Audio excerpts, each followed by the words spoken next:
Hey guys, Average Joe Arms here, and really excited. I'm at Live Free Armory here today. This is John from Live Free Armory, Hello.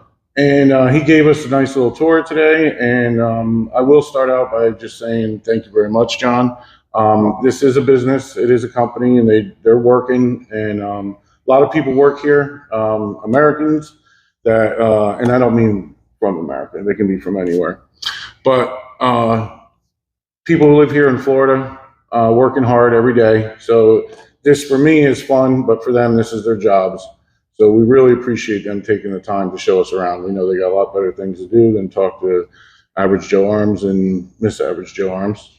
So we're just going to do a few questions with John and get his thoughts and stuff on some certain things and see where the company is at. If you are a fan of Live Free Armory, you're really going to enjoy this. If you're not, you might be after. And that's what I'm kind of hoping for. Myself personally, didn't know much about this company. The first thing that I found out was they made a double stack 1911 that was affordable. If you're an average guy like me, I've been wanting to get into the double stack genre, and it was just kind of overpriced for me. I know that the Prodigy's come down a bit since then, but at the time, and the Prodigy hadn't been released, you had to spend $2,000, maybe more, to get into it. And now you can. There's a lot of offerings out there, and the Live Free Armory, of course, is one of those. And I've had nothing but great luck with mine. It's just the quality and craftsmanship. It's so well built, and that's kind of how this got started. I loved my gun, and I follow Live Free Armory on Instagram, and we just chatted and asked if I could come down, and they said, of course. And now here we are with John. And of course, you know how I like to rant, and I'm going to get John to talk a little bit now, guys. And at the end of the video, guys, drop some comments. I can always email, and we can get some answers if there's something that I didn't ask or that you're interested in. And check out Live Free Armory's Instagram. It's just like it sounds, Live Free Armory, LFA, and check them out. So anyway, John, how long have you been working here at Live Free Armory? I've been here at Live Free Armory for 3 years. Awesome, awesome. And how about in this building here? Because this looks pretty new. It is pretty new. We actually moved in at the beginning when I started here. I was at the old shop down the road for about 2 weeks until we moved in here. So we've been here for about 3 years as well. Cool. And one of the things I did notice, they got a lot of equipment in this building. And if you watch their stories on Instagram and stuff, they just got a whole bunch of new CNC machines, and I don't know where they're putting them because there's not another inch of room here. So I'm assuming you guys are still expanding, looking to grow. Yep, we're looking to grow. I mean, we've grown leaps and bounds since I started here. This building was probably about half empty, and we've just kept compacting our space and fitting more machines in, and we're about at the wit's end of what we can fit into this building. Cool, cool. With the growth of this company, you're going to need more employees. We got new equipment. Do you think you guys will still be able to keep that nice, affordable line going where the average Joe can get? They make a lot of different guns too, guys. Not just the Apollo 11. They got some Striker Fire polymer guns that are excellent. And they're rather inexpensive. I don't call them cheap because they're not cheap. They're well built, good materials. But you think you'll be able to keep that kind of where you're at there? Absolutely. That's the whole premise of this company, is to make affordable firearms for the everyday person. One of the big things about the whole 2011 platform, before we got into it, Colby and the lead engineer, they're like, why are these so expensive? And so we went through the guns. We did our cans and testing and seeing like what we could do, and we started making parts for them. And once they got the first prototype together, they were like, oh, okay, this is what it takes to make this gun, and this is what they're selling them for. So there was a lot of room for a lot of cushioning with the rest of the industry. And so with what we're doing, we were trying to make it available to most people. Like you said, it's not cheap. It's $1,000 or almost $1,000, but it's more attainable by more people. Absolutely, I 100% agree. Fine. It's just when you're in this 1911 game, you want to do these little upgrades, and what a platform to start. Everybody keeps telling me that if you get a Prodigy, get a Prodigy. But once you get the Prodigy, you got to do this to it. You got to do that to it. And you can make a $2,500 staccato for only $2,000. Well, honestly, with this Live Free Armory Apollo 11, you can do the same thing and start at a lot less. Some people, they're on the fence about the grip module. It is 3D printed. Yep. Which is one of the ways they're going to keep that price down. I've had zero problems with mine. That texture on it is great.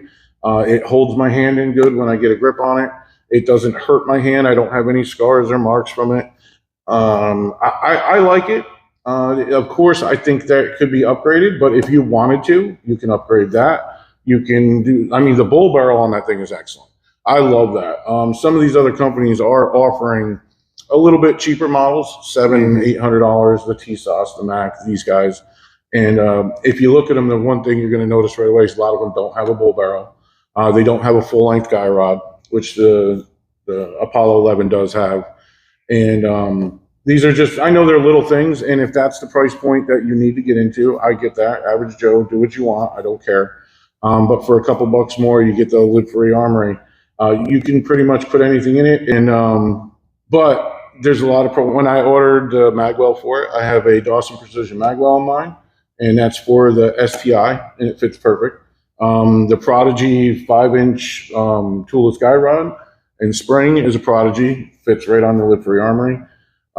It comes RMSC cut, which is excellent. A lot of people want it bigger. The slide on top of the 1911 is thin. I don't want a big old optic sticking out the side. See, that's one of the things like that makes the Apollo unique is you can direct mount your optics to it. Yeah. We didn't want to go with a plate system because it hangs over a lot. And I know we get a lot of heat for it, but it's really the best system is direct mounting versus the plate option. But if you need to put a bigger optic on there, you can because there are conversion plates from RMSC to the RMR. And so that option is there.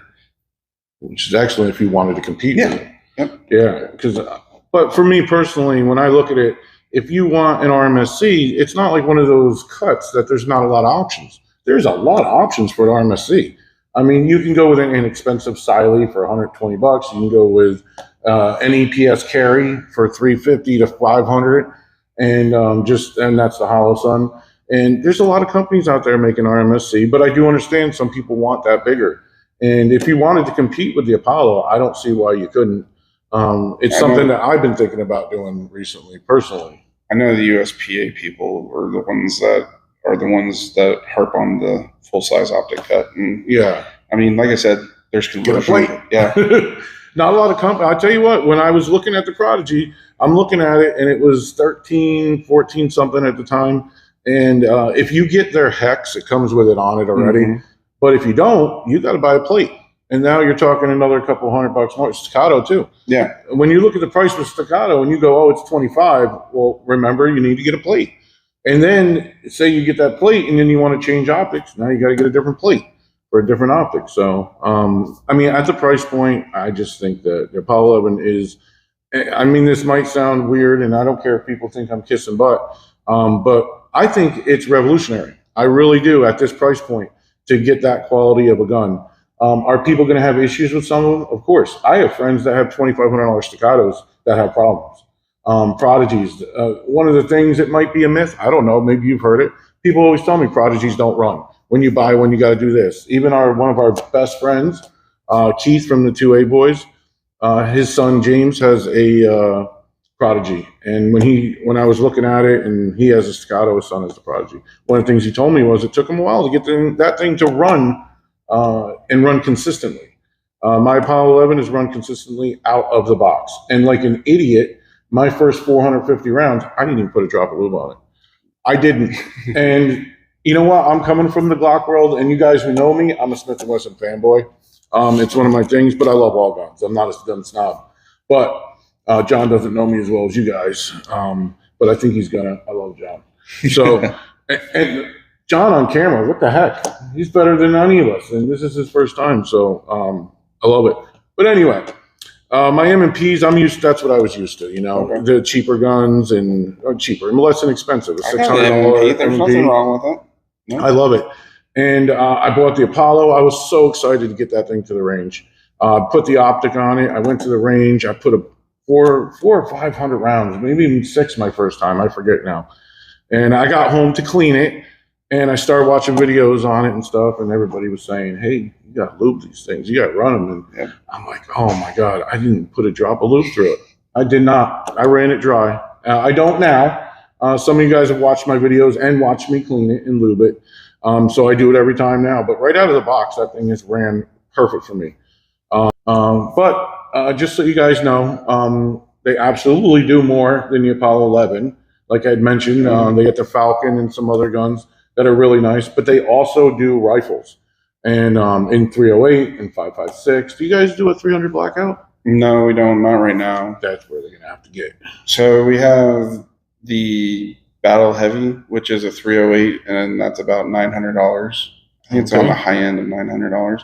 But we have that, and then we have the Battle Rifle Light, which is around $700, which is 5.56. Okay. So we got 18-inch with the 308 Battle Heavy, 16-inch with the 5.56. I mean, that's your standard AR-15. Awesome. I mean, we also have some upgraded ones. We got the Hunter, which is a 308 with a 2-stage trigger. Mm. Yeah, a little bit of an upgraded thing, but yeah, we offer rifles, pistols, Cool. and aftermarket Glock slides.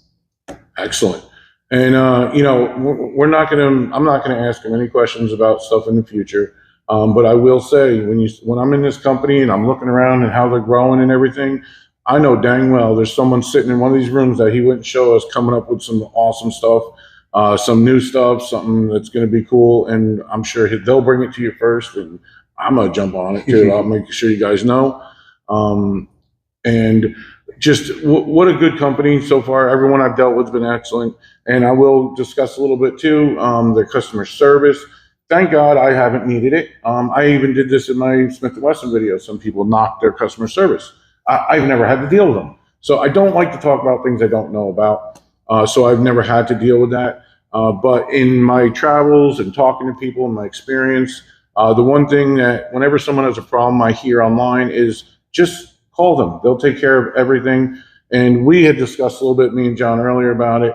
And I just want to let you guys hear from John too, about their customer service and their warranty, which is excellent. So you want to speak on that, John? Absolutely. I'm actually one of the people that monitors social media for issues. Like, you'll see me on Reddit, you'll see me on Facebook, Instagram. I also work with Brian at LFA.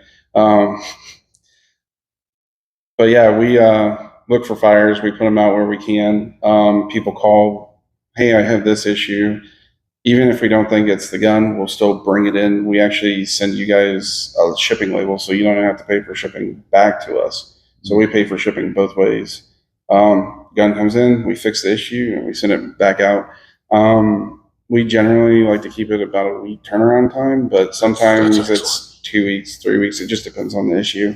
And it also depends on how long it takes to get the gun back to us. But we try our best to solve the issue as soon as we can. Awesome. And that is 100% lifetime, right? Yep. It's a transferable lifetime warranty. That's awesome. So yeah, even if you pick up one, so if your buddy or something, now by the ATF laws, we're on dealers now and we're not allowed to sell private guns anymore without background checks, but I'm sure that won't last long. But yeah, so if you pick up an Apollo 11 from a buddy or something and you have an issue with it, it's transferable and you got that 100 lifetime warranty, which is awesome. When a company stands behind their stuff like that, that's a big deal. I always say, I don't care if it's Amazon or M&M's, I don't care what company you're dealing with. When you deal, things are going to happen. Absolutely. Doesn't matter. Like we said, people with staccatos have problems. Atlas guns, $6,000, $8,000 guns. It's what do they do next? How do they deal with the issue when the issue comes? Makes a big deal. So I appreciate that as a consumer, especially if you're looking like us and you're trying to get into a less inexpensive gun because you don't have the money. You don't want to be paying for parts and having something, fixed. Now, I'm sure that people might mess up their own guns. And if they do, is that still something you guys would warranty, or if it's egregious and you could tell? Here's the thing. generally, if it's an accident, we'll fix stupid once.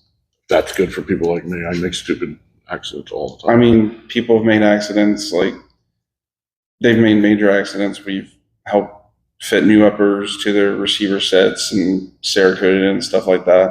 We'll send parts out to people occasionally. Like one guy was trying to pin his grip safety on his Apollo. He's like, "Hey man, can I buy another one?" And we're like, "What's your address, bro? We'll just send you one." You need the mainspring housing, or Yeah, do you the need grip mainspring safety? housing. Is there anything that you do want to say that might be coming out, or anything you guys got in the works that you are allowed to talk about, or anything you're excited about? I'm excited for the subcompact Apollo. It hasn't made a debut yet, but it is coming. I don't want to say when, but No problem. it's in the pipeline. It should be in my car, but and then if just, and I don't know if you're allowed to talk about it all. Is it just going to be like maybe a 3.5-inch barrel or something, and a smaller? I don't think frame, or is it just gonna? It's gonna be a smaller frame. It's gonna be a smaller size, but like as far as particulars, I don't think they've nailed down exactly what they're doing. That's cool. Quite yet. Okay. I don't know. I might want So to the Commander. I want to rephrase that one. They just haven't nailed down what the final dimensions are going to be. It's still in development. Yeah. So the Commander is the newest one, right?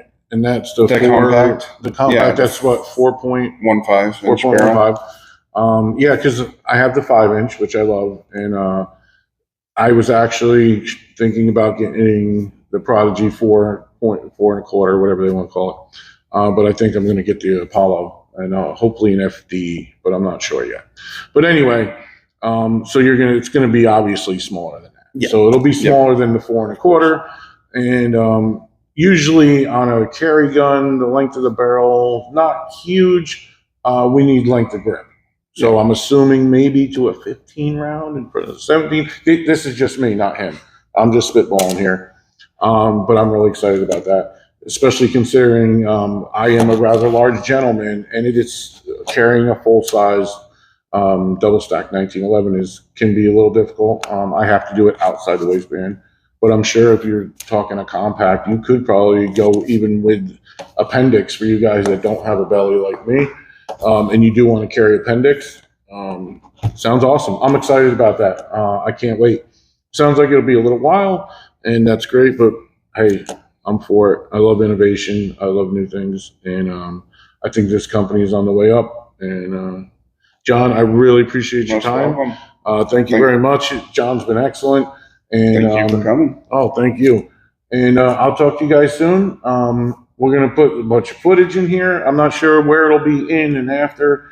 You'll get to see a few of the things. I will mention that every person we ran into here has just been awesome, accommodating. And I will say thank you very much again, John, because I'm sure he had a lot better things to do today than this. And thank you to Miss Savage Joe Arms, who's been an awesome cameraman and always supports me and does everything. So I appreciate you, babe. And I love you too, guys. Stay safe. Take care of each other. Savage Joe Arms.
Hey guys, I hope you enjoyed the video. Thanks for watching. I really appreciate it. And a huge thank you to Live Free Armory for taking time out of their busy day to show us around, answer questions, and just hang out.